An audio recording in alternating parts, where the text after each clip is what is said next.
ભગવાનના અસીમ જય જયકાર હો. દાદા ભગવાનના અસીમ જય જયકાર હો. દાદા ભગવાનના અસીમ જય જયકાર હો. દાદા ભગવાનના અસીમ જય જયકાર હો. દાદા ભગવાનના અસીમ જય જયકાર હો. દાદા ભગવાનના અસીમ જય જયકાર હો.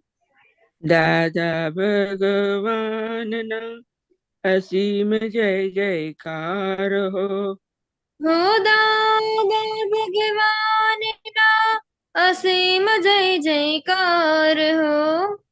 દાદા ભગવાનના અસીમ જય જયકાર હો.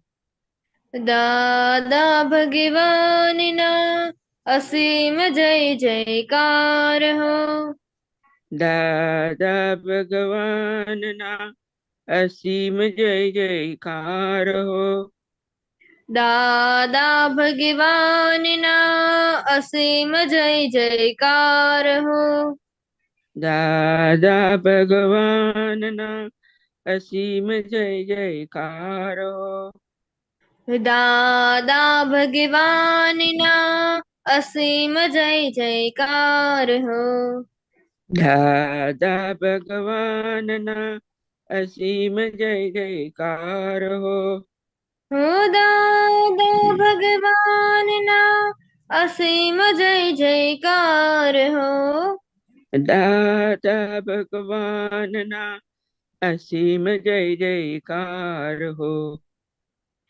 દાદા ભગવાનના અસીમ જય જયકાર હો.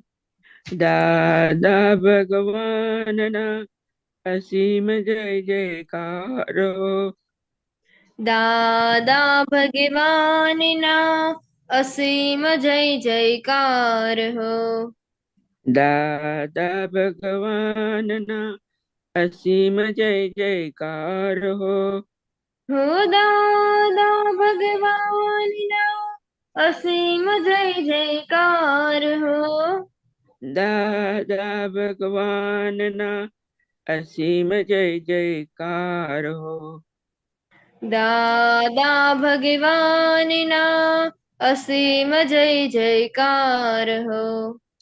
દાદા ભગવાનના અસીમ જય જયકાર હો. જય સચ્ચિદાનંદ. થેન્ક જય યુ સચ્ચિદાનંદ અરુણાબેન, બાબાના. રસણીબેન. જય જય સચ્ચિદાનંદ દીપકાનંદજી. સચ્ચિદાનંદભાઈ અનન્યા જય સચિદાનંદ.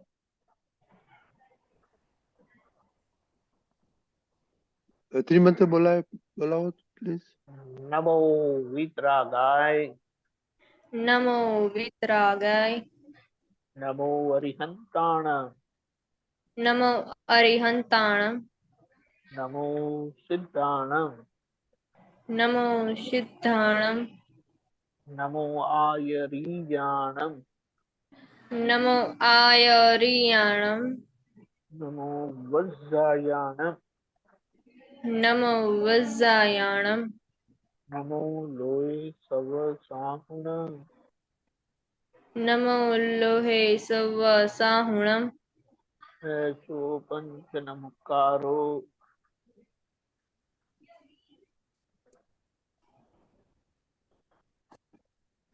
એસો પંચન મુક્કારો. ચૌકા વપણાસણો.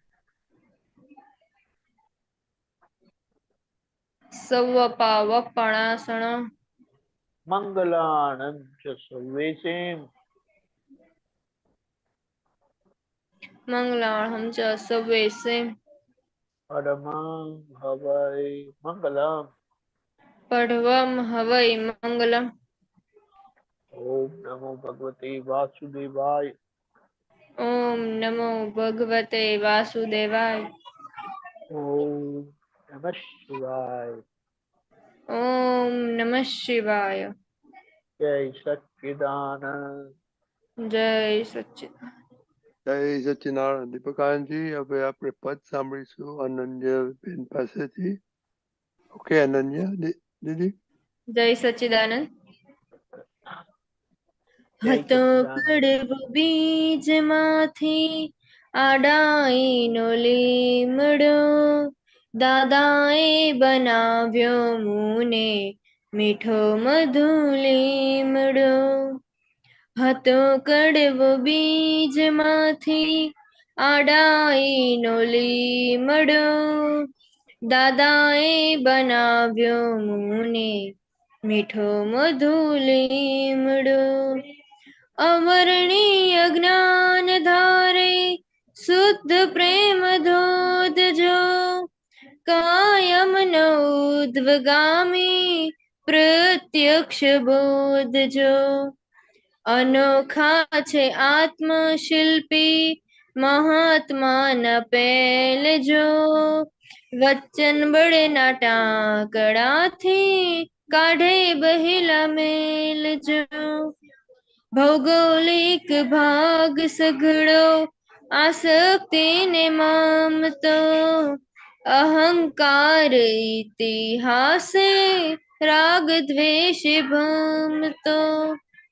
કોઈ નથી કાયમ સગલા મારું માન્યું મૂર્ખ છો, દેહ છે જ્યાં મોટો દાગો વરગણોનું ભૂત જો. લપસણા ચિકાશી મોહે સાંભળીને ચેતજો, પરમાણુ તો ચોંટી પડશે સ્થૂળને હતેલ જો. વિશ્વે કાંઈ ચોંટશે નહીં અપેક્ષા ન હોય તો જ, ભિખારીપણું છે કંઈ પણ ત્યાં જ લાગે શીર બોજ. અનુપમ છે જ્ઞાન જ્ઞાન અમર વસ્તુ દેન જો, દાદા છે ત્યાં મોક્ષ છે અલૌકિક વેણ જો. સ્થાનનું મહત્વ જ નથી અઘટ છે તે પ્રેમ જો, પડેલાને ઉઠાવીને પૂછે કુશળ ક્ષેમ છો.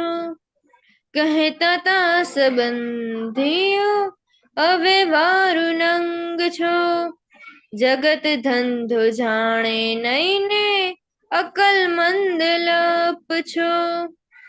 પહેલા કોઈ પૂછ્યું નહોતું નવનીત કેમ છો, દાદાને પ્રતાપે કહે છે કવિ તમે કેમ છો.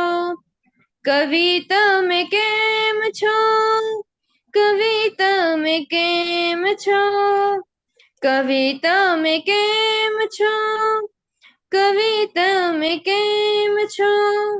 જય સચ્ચિદાનંદ. જય છે. બહુ સરસ પદ કાઢ્યું, બહુ ગાયું સરસ. કેમ આજે આ મળ્યું કડવો લીમડો? હા, વિભૂતિફઈએ જન્મ જયંતિ ઉજવી હતી, સીડી જોતા હતા, એમાં એમણે ગાયું હતું એટલે યાદ આવ્યું. અચ્છા, કોણે ગાયું તું એ પદ? ત્રણેય ફઈએ ગાયું હતું. ઓહ, ત્રણે ફોઈ ગાયો. Okay okay. આમાં શું સમજવું છે દીપકાનંદજી પાસે?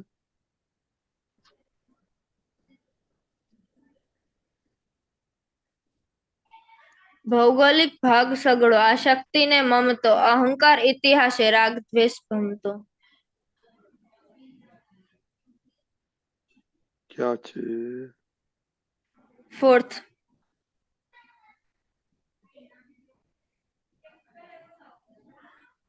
હા હા, અચ્છા, હા ભૌતિક. ઓકે. દીપકાનંદજી. જય સચ્ચિદાનંદ.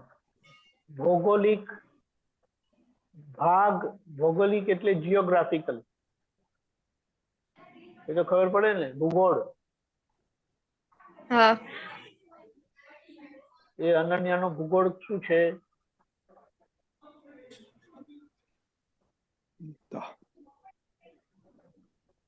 શું છે? શું? અનન્યાનું ભૂગોળ શું છે? જે પાછલો માલ ભરીને આવ્યા હોય ઈ? મને પૂછ્યું છે પાછું, શું? ખાતરીપૂર્વક કે ને તારું પોતાનું. મને પૂછે છે ગુસ્સો, પાછું એ. અહંકાર. હા, ગુસ્સો, અહંકાર. ના બેટા એવું નહીં. અનન્યાનો ભૂગોળ એટલે અંગૂઠાથી માથા સુધીનું પહેલું. આ સમજાય ને? હા. હવે એમાં તારે શોધી લેવાનું કે એમાં આ બધા ભાગમાં આસક્તિ ને મમતા કેટલી છે, ખબર પડી? પછી બીજું સંબંધો હા. એટલે ફાઇલો. સંબંધો પ્રત્યે આસક્તિ ને મમતા કેટલી છે? આસક્તિ એટલે શું અનન્યાબેન?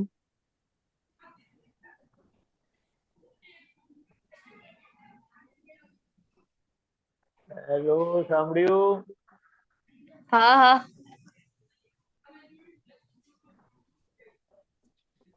જે રિલેશન પ્રત્યે મમતા ને હોય ઈ? હા. આસક્તિ એટલે જે જરૂરી નથી અને જરૂરત કરતા વધારે કંઈ પણ હોય તો બધી આસક્તિમાં જાય. ખ્યાલ આવ્યો? હા. અને આસક્તિ એટલે જેમાં એવી કોઈ લાગણી રાખવા જેવી છે નહીં અને છતાં તમને લાગણી છે હમ. એ. અને મમતા વાળો ભાગ એટલે મારું મારું કરીને છે તે. હમ. વત્સલ મારો છે એવું કરીને થતું નથી ને, મારો વત્સલ કરીને. થાય છે ને? હા, એટલે મારો એ કરીને થાય છે અને એની જોડે વાંધાએ નીકળે છે નહીં, હા. વાંધાએ પડે. એટલે આ બધું સમજી જવાનું મુદ્દો કે ભૌગોલિક એટલે એ બધો ભૂગોળનો ભાગ. એક તો દેહ કરીને ભૂગોળનો ભાગ અંગૂઠાથી માથા સુધીનો, અને સંબંધોનો ભૂગોળનો ભાગ એટલે જે બધા અનન્યના સંપર્કમાં આવે, વ્યવહારમાં આવે, લેવા દેવાના બધા, અને એ બધા આસક્તિ ને મમતા વાળા છે. અને અહંકાર ઇતિહાસે રાગ દ્વેષે ભમતો. અહંકાર ઇતિહાસ એટલે આજ લગી અહંકાર ગયો નહોતો એટલે રાગ દ્વેષે ભમ્યા કરતા હતા. ખબર પડી? હા. હા.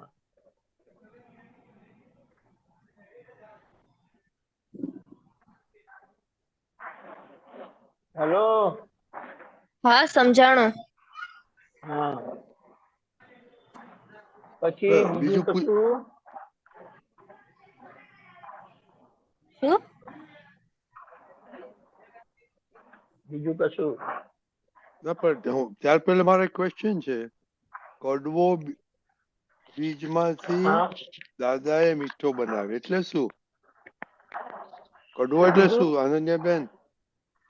આપણે જે પેલા અહંકાર હતો, જે લઘુત્તમ ગુરુત્તમ જે હતું જૂનો માલ, એમાંથી દાદાએ આપણને આડાઈઓ કાઢી આપી અને આપણને મીઠા બનાવ્યા.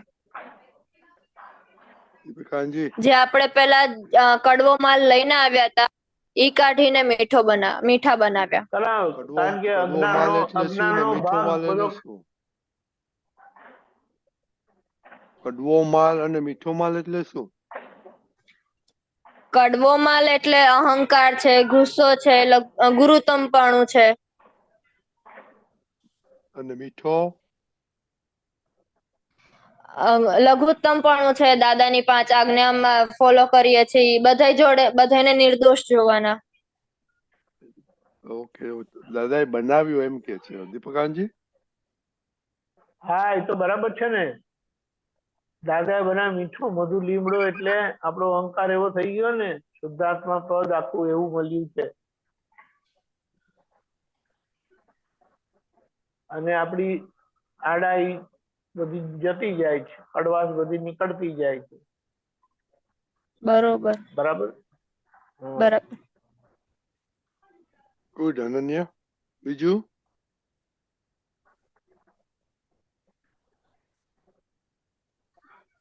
દીપિકાજી કોઈ ક્વેશ્ચન નથી તો બધું સમજાવો ને બાકી તો સમજાય આગળ. છે. દીપિકાજી હા કોઈ ક્વેશ્ચન નથી તો આગળ સમજાવો ને વધારે. તમે આ એક બાજુ રાખી મૂકી નીચે કરો ને પછી ઉપર કરો બધું સમજાવું તો મને તરત જોઈએ ના બધું બરાબર બરાબર. હા ચાલો પેલી બે લાઈન તો ખ્યાલ આવી ગયો ને હા. કે અહંકાર વાળા કેવા હોય અજ્ઞાન વાળા કેવા હોય અહંકાર વાળા આડા અને પોતાની મરજીએ ચાલનાર તે બધા કડવા લીમડા જેવા હોય.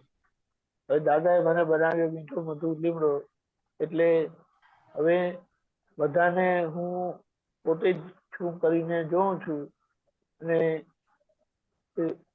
કઈ પણ એવું આવે એમના તરફથી તો મારું મન બગડતું નથી એટલે મને હવે સીધો સરળ બનાવી દીધો એટલે મીઠો મધુ લીમડો થઈ ગયો.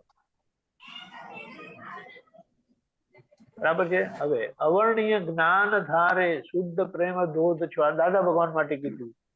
અવર્ણીય એટલે વર્ણન થઈ શકે નથી એવા દાદા. જ્ઞાન ધારે એટલે જ્ઞાનની સમજણે આપણે સમજાય કે દાદા શુદ્ધ પ્રેમનો ધોધ છે. પેલો એને શું કહેવાય ધોધ જોવા જઈએ છે ને કેવું પાણી ઉપરથી પડતું હોય એવું શુદ્ધ પ્રેમનો ધોધ દાદા ભગવાન હતા.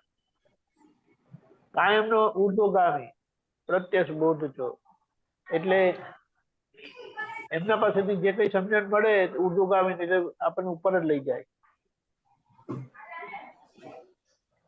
અનોખા છે આત્મશિલ્પી એટલે આવા જે આત્મશિલ્પી એટલે જે આપણને કંડારે આપણને સરખા કરે આપણને એમના જેવા બનાવે તે મહાત્માના પેલ જો એટલે મહાત્માને જોઈએ તો આપણને ખબર પડે કે દાદાએ શું શિલ્પકારી કરી છે મહાત્મા પર.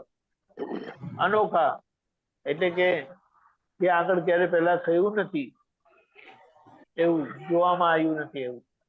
વચન બળના ટાંકણેથી કાઢે મહિલા મેલ જો એટલે પેલું તો આપણને જ્ઞાન કરાવી જે એમની પાસે જે આખું બોલાવડાવ્યું વેદ વિજ્ઞાન બોલાવડાવ્યું તે વચન બળના ટાંકમાં પહેલા ટાંકના એ હતા કે એમને બધું અજ્ઞાન કાઢી આપ્યું અને પાછળથી વ્યવહાર વિજ્ઞાનના વચન બળના ટાંકાથી આ બાકીના વ્યવહારનો મેલ નીકળી જાય. આ ભૌગોલિક વિભાગ સગડો આસક્તિનો મમ હતો એટલે આપણો આ અંગૂઠાથી માથા સુધીનો જે ભાગ છે બધો અને એની જોડે સંકળાયેલા એટલે સંબંધોમાં એ બધા આસક્તિ વાળા સંબંધ છે ને મમતા વાળા છે એટલે કે રાગ દ્વેષ વાળા છે. અહંકાર ઇતિહાસે રાગ દ્વેષે ભમતો એટલે અહંકાર માં જ હતા એટલે આ જન્મ પેલા જ્ઞાન લેવા પહેલા રાગ દ્વેષથી ભટક્યા કરતા હતા. કોઈ નથી કાયમ સગલા મારું માની મૂર્ખ છો એટલે આ જેટલા બધા ભેગા થાય છે સગા થઈને આવે છે સંબંધીઓ થઈને આવે છે એ બધા કર્મના સંબંધ છે કર્મનો હિસાબ વાળા છે પણ એને આપણે મારા માનીએ છે એમ કે એ મૂર્ખતા છે કારણ કે એની પછી અસર થાય મારું માન્યું મારું થઈને આવું કરે છે. બોલો મારો સગા દીકરા આવું કર્યું મારી દીકરી આવું કર્યું. દેહ છે જ્યાં મોટો દગો. હવે દેહ જ આપણું શરીર થતું નથી. આપણી ઈચ્છા પ્રમાણે શરીર થાય છે આપણા ઈચ્છા પ્રમાણે શરીર કરે છે નથી કરતું. એટલે પછી કે આ શરીરને આટલો મોટો દગો છે એ સમજી જાવ ને. વર્ગણોનું ભૂત જો એટલે આ જે બધું ચોટેલું છે ને બધું ભૂત બધું માન્યતાના જે આપણને દોડાઈ કરે છે બધે એ સમજી લો લપસણા ચીકણી મોહે લપસણા ચીકાસી મોહે નીચે સંભાળીને ચાલજો. એટલે આ બધા જયારે ચીકણા હિસાબવાળા આવે, ચીકણી ફાઇલો આવે કે જ્યાં આપણે કઈ પણ કરીએ તો એ ખુશ થતા નથી, કઈ ના કઈ માથા કાઢીને જ ઉભા રહે. તો કે ત્યાં સંભાળીને ચેતજો, સંભાળીને ચાલજો. પરમાણુ તો ચોટી પડશે, સ્થૂળ નેહ તેલ જો. એટલે આ જે અજ્ઞાન નું ભાગ છે ને તે એના લીધે પરમાણુ ચોટી પડશે. એટલે જૂના પરમાણુ ફળ આપીને જાય છે અને નવા પરમાણુ ચોટી પડશે. એટલે ત્યાં ચેતજો કીધું. વિશ્વે કોઈ ચોંટશે નહીં અપેક્ષા ના હોય તો. એટલે જો આપણી પાસે આપણને કોઈના માટે અપેક્ષા ના હોય, તને કોઈ જાતની અપેક્ષા નથી ને કોઈના માટે? વત્સલ પાસે નથી, પપ્પા મમ્મી પાસે નથી.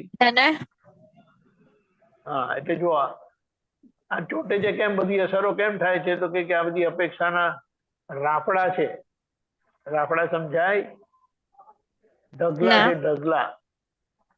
કીડીનો રાફડો જોયો? શેનો? કીડીનો રાફડો. કીડીનો રાફડો કહેવાય. ઓકે. એટલે માટીનો ડુંગર જેવો હોય ને એમાં આખું બધી કીડીઓ જ ભરેલી હોય. આખું કીડીથી ભરેલું હોય, હજારોની સંખ્યામાં કીડીઓ હોય. એટલે એમ કે છે કે અપેક્ષા ના હોય તો આ કશું ચોંટશે નહીં. ભિખારીપણું છે કંઈ પણ, ત્યાં જ લાગે શિર બોજ. એટલે માથામાં ટેન્શન આવે છે ને, એનું કારણ શું છે? ભિખારીપણું છે. કઈ પણ વસ્તુ જોઈએ છે તો ત્યાં બોજો લાગશે, એટલે કે ટેન્શન આવશે. જ્યાં સુધી પૂરું નહીં થાય ને ત્યાં સુધી અંદર જમ્પ ના રહે. અનુપમ છે જ્ઞાન જ્ઞાન અમર વસ્તુ દે ન જો. અનુપમ એટલે ઉપમા આપી શકાય નહીં એવું જ્ઞાન જ્ઞાન એટલે જ્ઞાન અને અજ્ઞાન નું અમર વસ્તુ દે ન જો. એટલે દાદાએ જ્યાં શુદ્ધાત્મા આપ્યો ને તે જ્ઞાન અજ્ઞાન ની ભિન્નતા સમજાવે છે, ઓળખાવે છે અને તે રૂપ રાખે છે. દાદા છે ત્યાં મોક્ષ છે, અલૌકિક વેણજો. એટલે જ્યાં દાદા છે તે જ્યાં જ્ઞાન છે તો ત્યાં મોક્ષ છે. અલૌકિક વેણજો એટલે લોકોમાં આ વાત નથી, કારણ કે લોકોને ખબર જ નથી દાદા જેવું કોઈ છે. અને એમને ખબર છે તે પોતાનું પકડીને બેસી ગયા છે. એટલે એક જગ્યાએ એક જણાના ઘરે, આપણા મહાત્મા છે એમના ઘરે પૂજ્ય મોટા આવતા હતા. પૂજ્ય મોટા કરીને સંત સરસ સારા ચોખ્ખા સંત થઈ ગયા. તો એ ગુજરી ગયા તે પહેલા એમના ઘરે રહેવા આવેલા. કઈક સંજોગ એવો હતો. જતા જે દિવસે જવાના હતા ને તે જતા જતા મહાત્માને બોલાય ને કીધું, અમારા ગયા પછી તમને કોઈ મળે તો મારા મોટા સાચા છે કરીને બેસી નહીં રહેતા, આગળ ચાલ્યા જજો. આ રીતે કીધું. એટલે અલૌકિક પ્રેમ છે. સ્થાનનું મહત્વ જ નથી, અઘટ છે તે પ્રેમ જો. અઘટ એટલે જ્યાં ઘાટ નથી ને, અઘટ એટલે જે શરીરથી જુદું છે ને ત્યાં તો પ્રેમ છે. સ્થાનનું મહત્વ નથી, અવસ્થાનું મહત્વ નથી. પડેલા ને ઉઠાવે ને પૂછે કુશળ કેમ છો. એટલે પડેલા એટલે મુશ્કેલીમાં છે એમને કોઈ લોકો ડફડાવે એટલે ધક્કા મારે, પણ દાદા એવાને ઉચકે હાથ આપીને ઉચકેલા છે અને ખૂબ પ્રેમ આપેલો છે. જેમને બધા મળેલું છે એમને આ આજે ભૂલાતું નથી. કહેતા હતા સંબંધીઓ વ્યવહારું નંગ છે. કવિરાજ માટે પોતાના માટે કહે છે કે મને કહેતા હતા કે તમે તમારા જેવો કોઈ નંગ માણસ નથી. નંગ એટલે તો હીરો કહેવાય, પણ તમે એવા છો કે એ કટાક્ષમાં હીરો છે કરીને કીધું છે. જગત ધંધો જાણો નહીં ને અકલમંદ લપ છો. જગતનો ધંધો એટલે શું? જે આપેલું છે તે મળે, એ જગતનો ધંધો છે. અને આ જાણે નહીં એટલે અકલમંદ લપ છો, એટલે અકલ દોડાવે, માથું દોડાવે, બુદ્ધિ દોડાવીને પછી જે એને શું કહેવાય, ખેંચાખેંચી કરે, ઝઘડા કરે, એનો મતલબ જ થાય નહીં ને. ખ્યાલ આવ્યો? હા. અકલમંદ લપ છો. પહેલા કોઈ પૂછ્યું નતું,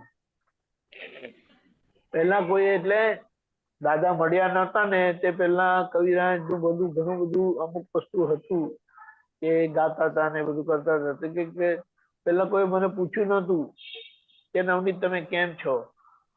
દાદાએ કવિ બનાવ્યા એમને, અને કહે છે દાદા મને કહે છે, દાદાના પ્રતાપે હવે લોકો પણ કહે છે કવિરાજ કેમ છો તમે, એમ કરે. એટલે કોઈ પહેલા ખબરે પૂછતું નતું કે હું કોણ છું, પણ દાદાએ કવિરાજ બનાવ્યા, મહાત્મા બનાવ્યા, કવિરાજ શું કહેવાય, કવિરાજ બનાવ્યા, તો એ બધા આવીને પૂછે છે, ખબર અંતર પૂછે છે, કવિરાજ કેમ છો, છેલ્લા પ્રોગ્રામમાં દેખાયા નતા ને. તો પછી કે આમ થયું તું ને આમ થયું તું ને આમ થયું. આવી રીતે. જય સચ્ચિદાનંદ. જય સચ્ચિદાનંદ. કઈ બીજું પૂછવું છે અનન્ય? ના. તો હવે તો વેકેશન છે ને? હા. Okay, very good.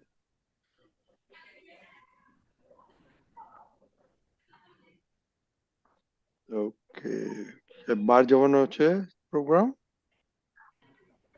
આણંદ જવાનું વિચારું છું, બા ને બધા આણંદ જાય ત્યારે. કઈ નક્કી થયું કઈ દિવસ? ના, નક્કી નથી. તમ તાર આણંદ થી પણ હું લાઈવ થઈ જઈશ. Okay, okay, very good. Okay, okay, જય સચ્ચિદાનંદ. જય સચ્ચિદાનંદ. સચ્ચિદાનંદ. ઓકે મહાત્માઓ,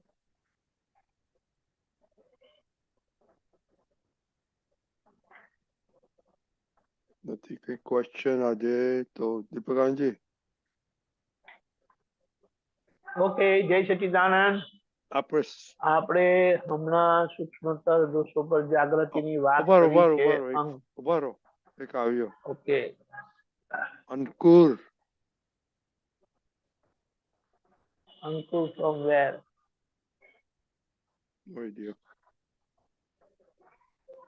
અંકુર એમને જ કોઈ કરી લાવે.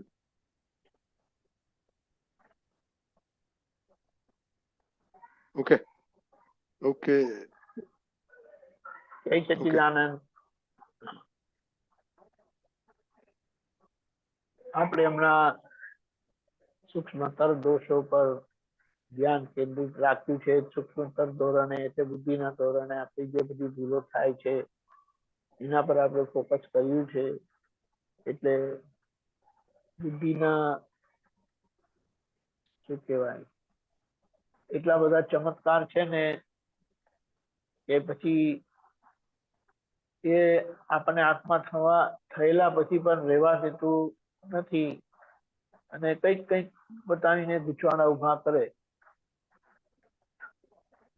બુદ્ધિનું કામ શું? તો કે લેવા નહીં દેવા નહીં, અને આપણે ગુચવ કરે. એટલે કે આમ તો હોવું જોઈએ, કઈ આમ ના હોવું જોઈએ, આવું ના ચાલે. એટલે બન્યું એ કરેક્ટ છે, પણ એક્સેપ્ટ થવા દે નહીં, અને ત્યાં ભેદનું કારણ બને, ઝઘડાનું કારણ બને, કચકચનું કારણ બને. તો કે હવે બુદ્ધિનો ઉકેલ લાવવાનું કે જ્ઞાન પછી જો કઈ નડતું હોય મહાત્માને, તો આ બુદ્ધિ છે. કે હવે આ બુદ્ધિનો કેમ કરીને ઉકેલ લાવો એ સમજી લેવાનું છે. પહેલા તો એને જોવાનું કે કેટલું નુકસાન કરે છે. જેમની સાથે રહીએ છે ને એમની જોડે વાંધા કરાવે, આમ મારા કરે અને વાંધા કાઢે. આનો ક્યારે મેળ પડે? ઉકેલ લાવવો કેવી રીતે? અને સાથે ને સાથે રહેવાનું, ને આખો દિવસ કચકચ. જેની પાસે બુદ્ધિ વધારે હોય એ કચકચ વધારે કરે, માથાકૂટ વધારે કરે, ઝઘડા વધારે કરે. એટલે અહીંયા આપણે સમજી જઈએ કે આ બુદ્ધિ ને બુદ્ધિનો પ્રભાવ ઓછો થાય તો ઉકેલ આવે. અહીંયા આપણે બુદ્ધિને સમજીને ઓળખવાની છે. એ આગળનું દર્શન છે, પણ આજે એની દર્શનની જરૂરત નથી, પણ છતાં એ કામ કરે છે અને એના કામમાં પછી આપણો વેસ્ટ થઈ જાય છે, કારણ કે એ તો કઈ કામ કરાવે. અહીંયા આપણે જાગૃત રહીને જે બધા માર્ગદર્શન આપણને કરેલા છે કે હવે 10 વાગે એટલે ક્લોઝ કરી દેવાનું, એ 10:30 જે પોતે નક્કી કરે તે. એ તો આ બધાનો એન્ડ જ નથી. પેલા કે ઓર્ડર બધા મોબાઈલ પર આવે છે એટલે પછી આખો દિવસ એમાં ને એમાં જ ચોટેલા રહે. પછી કે ફ્રી ટાઈમ મળે એટલે કાર્ટૂન જુએ ને એ બધું, એટલે પાછો એ બુદ્ધિનો તમને સ્વાદ આવે એમાં.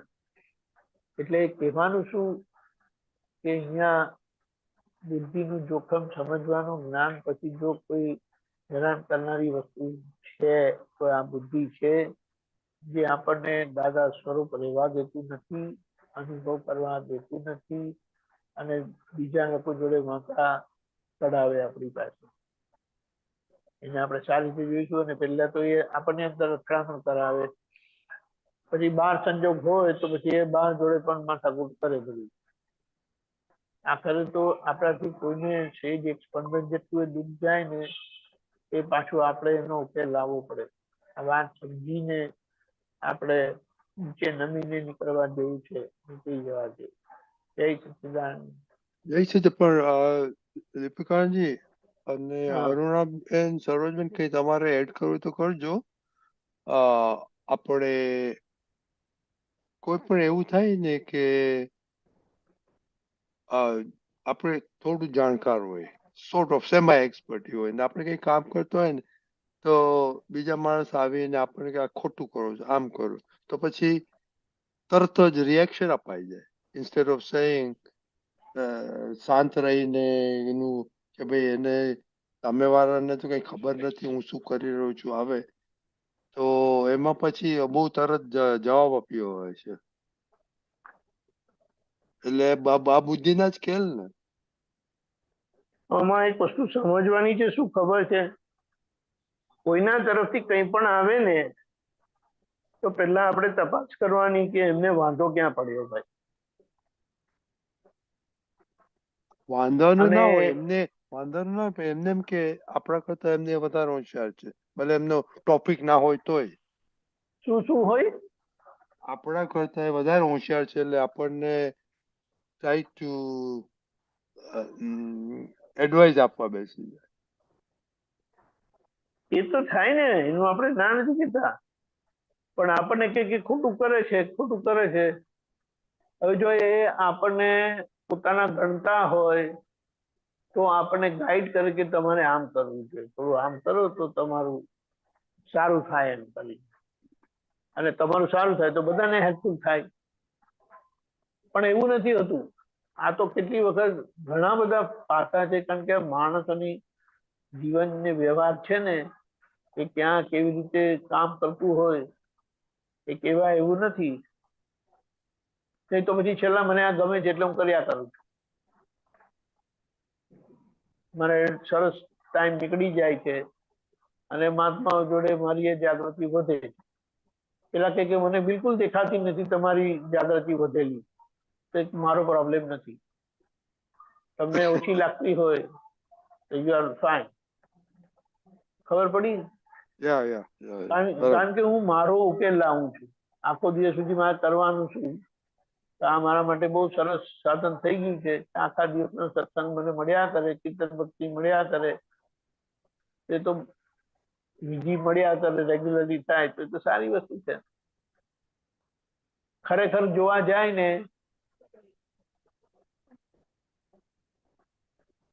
કોઈને આપણને કહેવાનો અધિકાર નથી, અને છતાં આવીને કહી જાય ને ડખોડખલ કર્યા કરે તો આપણે જાણવું કે આપણી ડખોડખલ પાછી આવી છે, રિટર્ન થઈ છે.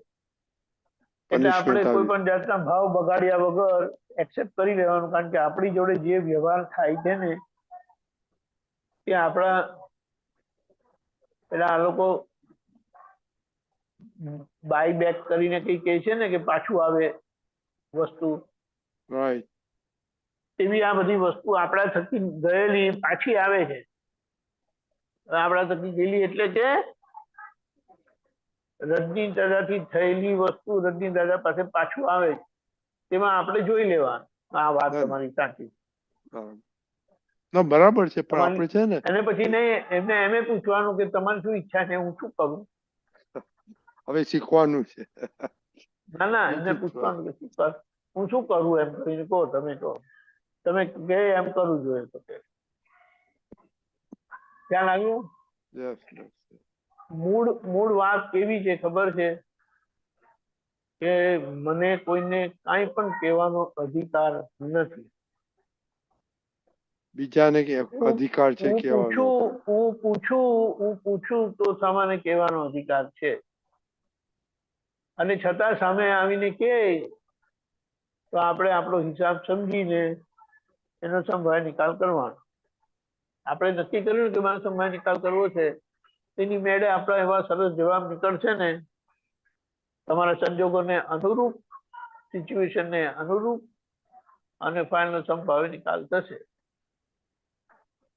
કોઈ પણ જાતના પ્રેજ્યુડાઇઝ, પ્રીઓક્યુપેશન વગર આપણે નક્કી કરીએ કે દાદા આ ફાઇલનો મારે સંભાળ નિકાલ કરવો છે, તમે શું સમજણ આપજો, તેની મેળે બધું જ માર્ગદર્શન કરશે દાદા. કારણ કે તેમાં આપણે આપણી બુદ્ધિ દોડાવીએ ને તો વાત વધારે બગડે, અને એમાં કઈ મજા નથી. ખ્યાલ આવ્યો? ના એ તો બરાબર. આ તો કહું છું કે ઇન્સ્ટન્ટલી જે રિસ્પોન્સ થાય છે ને એમાં થોડો પોઝ મૂકવાની જરૂર છે. હા એ બરાબર છે, પણ આપણે તો પોઝ મૂકે ના મૂકે પાછળથી ખબર પડે ને આપણને કે અહીંયા થોડી અથડામણ થઈ ગઈ, તો આપણું વિજ્ઞાન તરત આપણી પાસે પ્રતિક્રમણ કરાવીને ચોખ્ખું કરાવી દે કે આપણું મોટા મોટી પોઝિટિવિટી છે. એમ કરતા કરતા બધા હિસાબો ઉકલી જશે. બરાબર. પંકજભાઈ? પંકજભાઈ? હા, જય સચ્ચાનંદ દીપકાનજી. જય સચ્ચિદાનંદ. રજનીકાંતભાઈ જય સચ્ચાનંદ. જય દીપકાનજી, સચ્ચાનંદ. ઘણા દિવસથી તમે ક્વેશ્ચન કર્યો. Very good. હેલો. શું કીધું? હા, તમને એક સૂત્ર મોકલ્યું છે જરાક વોટ્સએપ પર. બાપા સોરી.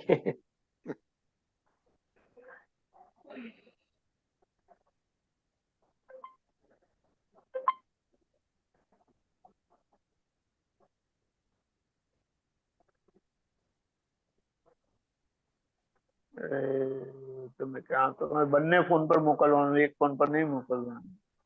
અરે બાપા, બીજા પર મોકલી દો. બીજો ફોન તો મારો એના પર લટકાયેલો છે. I can't no access. Okay, મોકલી દો.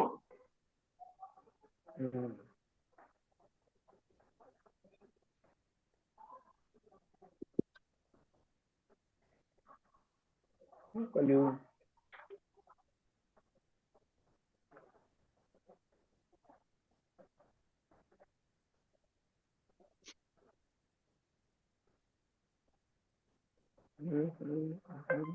ફોટો. ઓકે, હવે તો હું આમાંથી વાંચી લઉં છું એટલે તમને. કોઈ તમને ગાળ ભાંડે તે વખતે મન, બુદ્ધિ, ચિત્ત, અહંકાર તપે, અને તમે ઠંડુ થતા સુધી જોયા કરો, એનું નામ સૂક્ષ્મ તપ કહેવાય. આમાં જરા વ્યવસ્થિત ફોડ પાડો ને. જો આમાં એક વસ્તુ છે ને કે પંકજભાઈ ને કોઈ કાંઈ પણ કહે ઇન પ્રિન્સિપલ, અને આ વસ્તુ કોમન છે બધાને, કે મને કશું કોઈ કહેવું નહીં એટલે મને કોઈ કશી શિખામણ આપવી નહીં. હું બધું જાણું છું, બધું સમજુ છું. એમાં બહેનોને આ વધારે હોય, એમને કોઈ કીધું હોય ને તે તરત એમનું છટકી જાય, અને ટોકવું તો કોઈ જોઈએ જ નહીં મને એમ કરીને. એનીવે, મુદ્દો શું છે કે આવું આવે તે વખતે આપણે મન, બુદ્ધિ, મન કોઈ પણ વસ્તુ કીધું ને એટલે આપણા કાનમાં પડ્યું, તો એ કાનમાં જાય એટલે ઇન્દ્રિયના પેલા પ્રોસેસ થાય એટલું મન ઊભું થાય. મન ઊભું થાય એ પ્રમાણે પછી ચિત્ત બધા ફોટા બતાડે. ત્યાં પછી બુદ્ધિનું વચ્ચે એ આવે એટલે પછી બુદ્ધિ મારી ભૂલ ક્યાં છે એટલે પછી બુદ્ધિ પ્રોટેક્શન કરવા માટે કઈ નું કઈ બોલે કરે. બરાબર છે.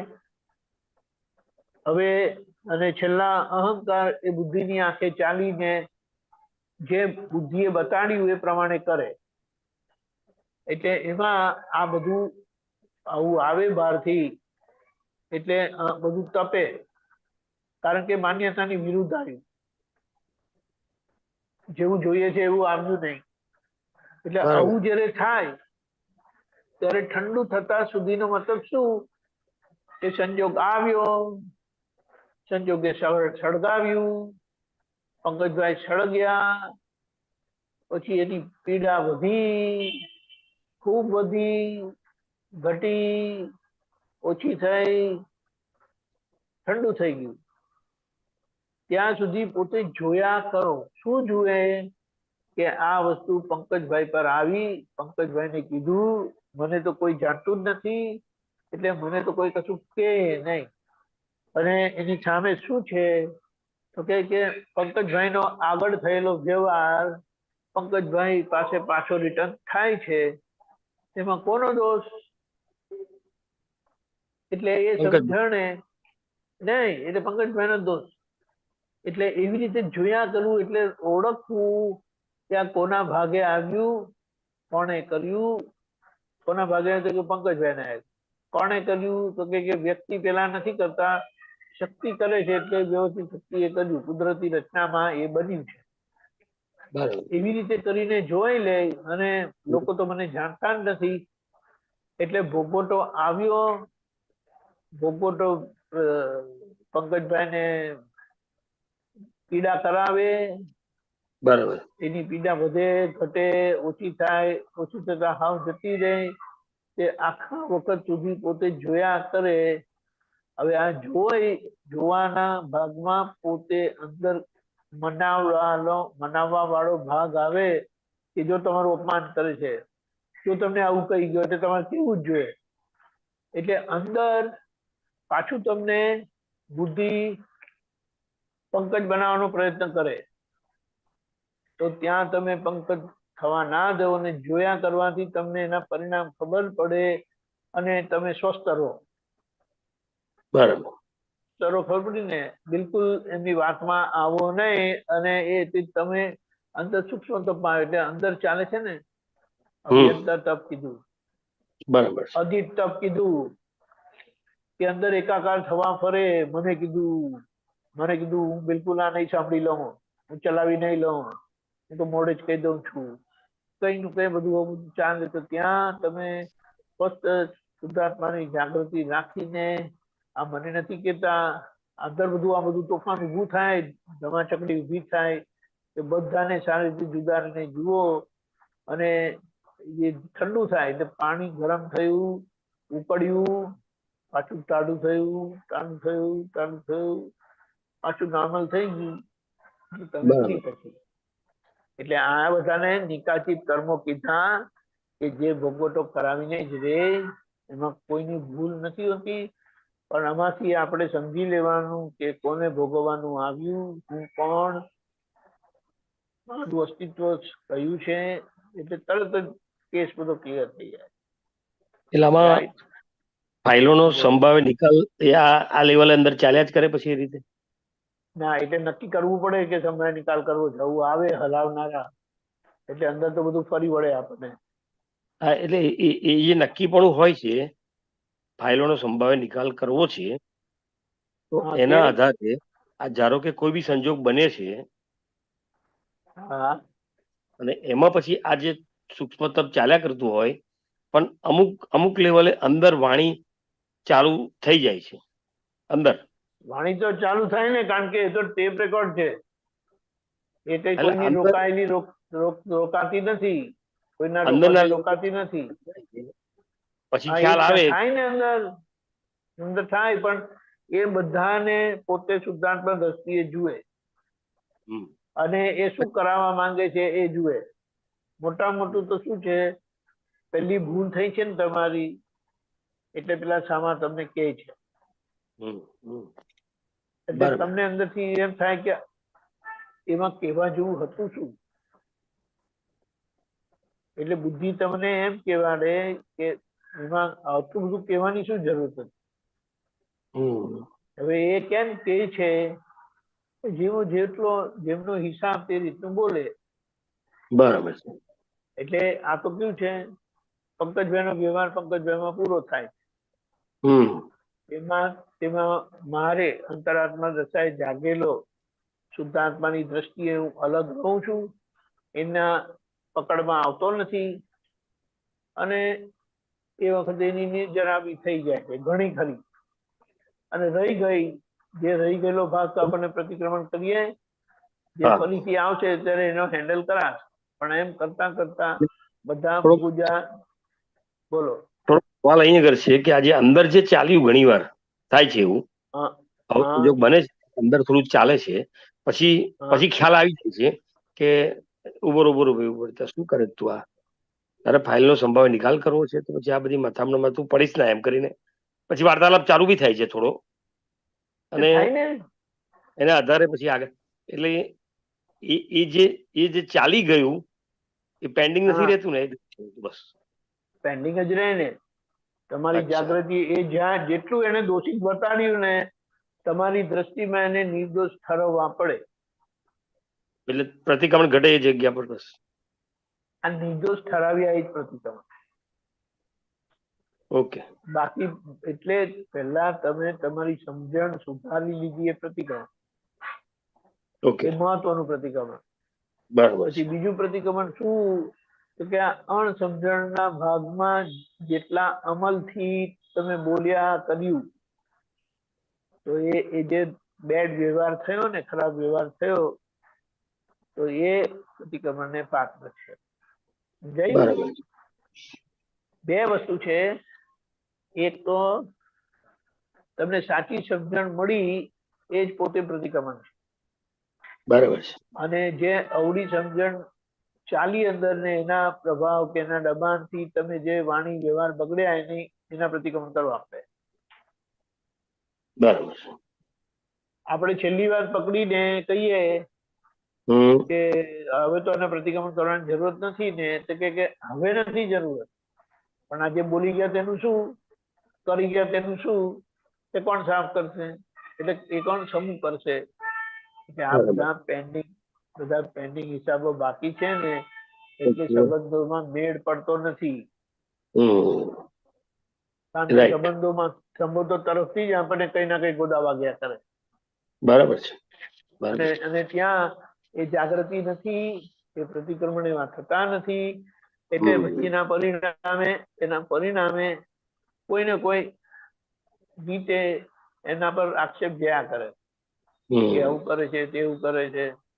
આપણે કહીએ કે ઘરના ને નિર્દોષ દેખાયું ને, તમે જગત જીતી ગયા. બરાબર છે. તો ઘરમાં ઝઘડા કરે છે ને બહાર ડાયા થાય. એટલે અહીંયા હમ. દાદાએ શું કીધું, બહાર ઝઘડો કરી આવજો, ઘરે ડાયા રહેજો. બરાબર. એટલે પછી પેલા મિયાભાઈ નો એક્ઝામ્પલ આપેલો કે મારા એક ફ્રેન્ડ હતા, એમના ઘરે ગયો તો બીબીજીને હિંચકો નાખતા હતા. આ તો ખરું છે કે અમારા પટેલ તો કોઈ દિવસ આવું કરે જ નહીં, કે ભૂલથી હો ના કરે, એવી રીતે કરીને કીધું.